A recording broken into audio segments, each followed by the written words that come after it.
দিয়ে আবারও 6 রান দেন তিনি। এই প্রথম চেন্নাইয়ের হয়ে পাওয়ার প্লেতে 2টা ওভার করেছেন বাংলাদেশের মুস্তাক। বোলিংটাও করেছেন দুর্দান্ত।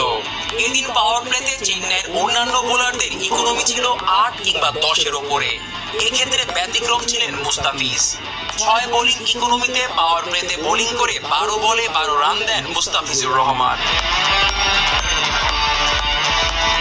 18তম ওভারে নিজের তৃতীয় ওভার করতে আসেন মুস্তাফিজ। এই ওভারেই উইকেট পেতে পারতেন এই বাহাতি পেসার। ওভারের চতুর্থ বলে আন্দ্রে রাসেলকে আউট করার সুযোগ ছিল, তবে উইকেট কিপার ধোনি সেই ক্যাচ মিস করেন। কিপার ধোনির ক্যাচ মিসে কিঞ্চিত হতাশা ফিজের চোখে মুখেও। অবাক হয়েছেন চেন্নাইয়ের অধিনায়ক ঋতুরাজ গায়কোয়াদও। নিজের তৃতীয় ওভারে 9 রান দেন ফিজ। 3 ওভারে 21 রান দেওয়া ফিজ চতুর্থ ওভার করতে আসেন ইনিংসের শেষ ওভারে।